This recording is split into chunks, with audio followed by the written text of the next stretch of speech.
Thank you. Thank you so much. Well, I'm so grateful to be here today. I want to thank Brian and Byron for the gracious introductions. I want to thank all of you for not just being here today, but the outstanding work that you do each and every day. I want to apologize for being a little bit late, but you guys keep on asking whether I'm black enough.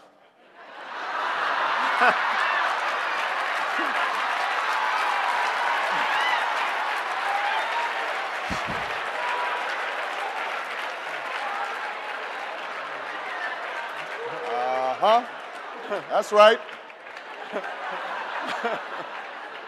So I figured I'd stroll in about 10 minutes after deadline.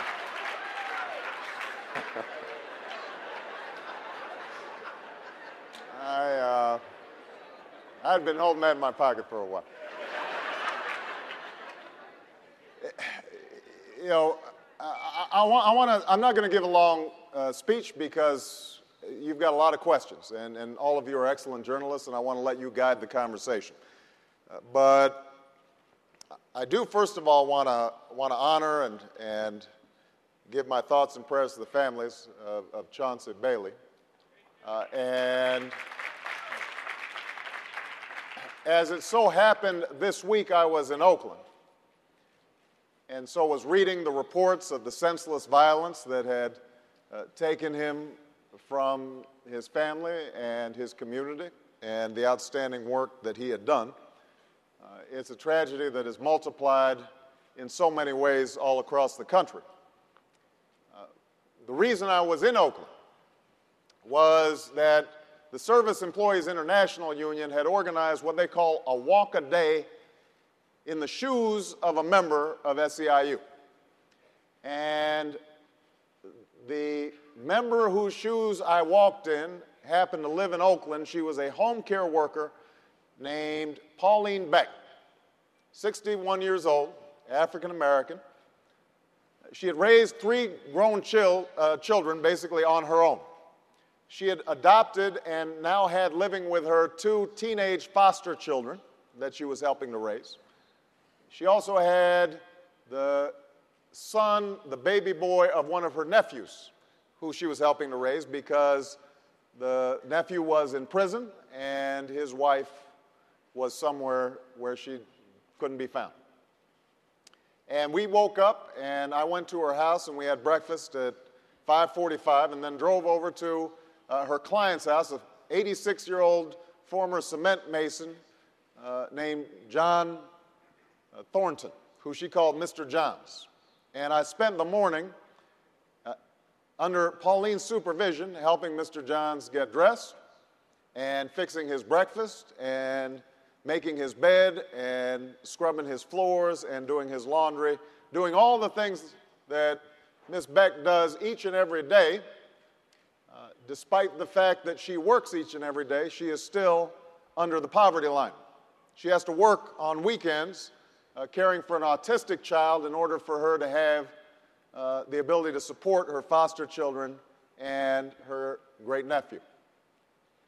And it was probably the best 3 hours that I've spent on this campaign because it reminded me of why I got involved in politics in the first place. It reminded me why I had moved to Chicago to become a community organizer, working with churches to deal with the devastation of steel plants that had closed. It reminded me why I had become a civil rights attorney, representing those who had no representation in the corridors of commerce. It reminded me of why I had become a state legislator, trying to pass health care for the uninsured and fix a broken criminal justice system and pass racial profiling legislation.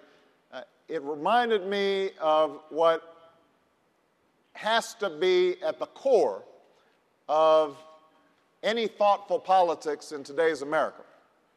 And that is who's speaking for Ms. Beck and the millions like her who are each and every day getting up at the crack of dawn, working all the time, and yet still are having a tough time making ends meet in the wealthiest country on earth.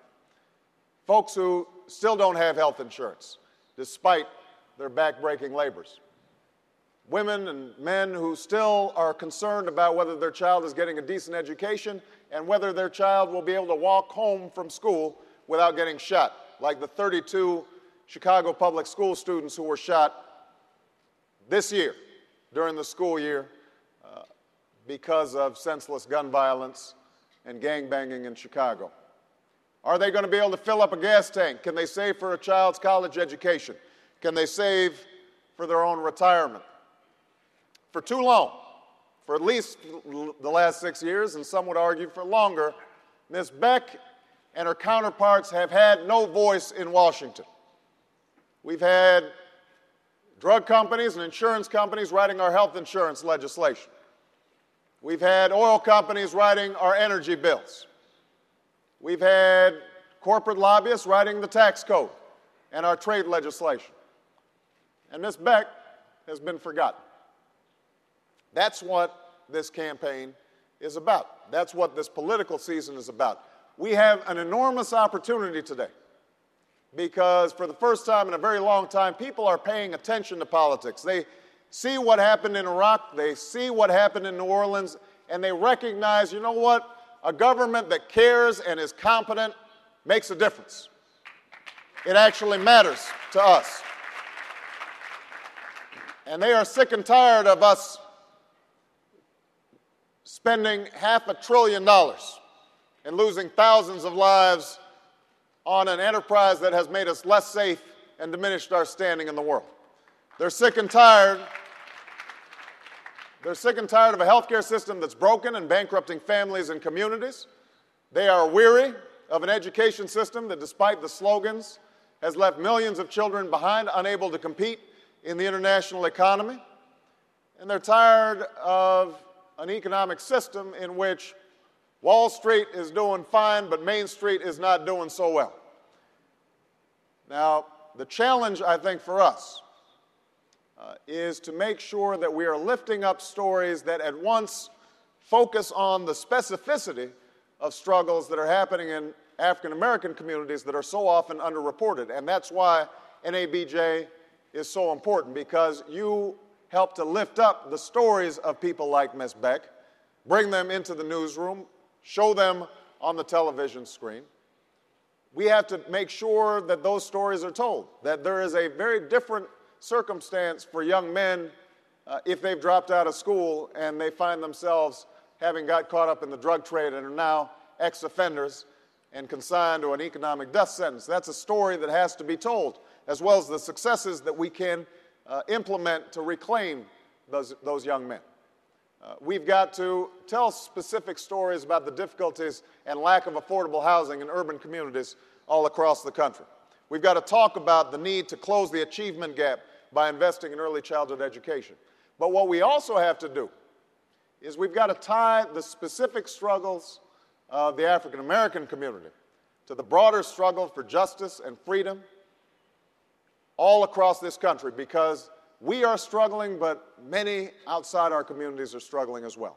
And my job as a candidate for President of the United States is to get the entire country, black, white, Hispanic, Asian, gay, straight, disabled, Native American. I want everybody to recognize that we need to turn the page, that it is time to bring about a change that is more fundamental than just changing political parties, that has to do with changing our politics. It has to do with us expanding our sense of mutual responsibility towards each other, so that I am my brother's keeper and my sister's keeper. I'm not just my Democratic brother's keeper. I'm not just my black sister's keeper. I'm everybody's keeper, so that if there's a child who's impoverished anywhere in the country, that impoverishes all of us. If there's a veteran who's homeless anywhere in the country, that diminishes our patriotism. That's the challenge of this election, and I think it's possible. And the reason we are attracting such crowds, 20,000 people in Atlanta, Georgia, 20,000 people in Austin, Texas, 15,000 people in Oakland, California, 10,000 people in Iowa City, Iowa, is because people recognize that what we've been doing isn't working. And that when we stand alone, we are vulnerable, but when we rise and fall together, there's no reason why we can't overcome the challenges that we face today. So I welcome the opportunity for this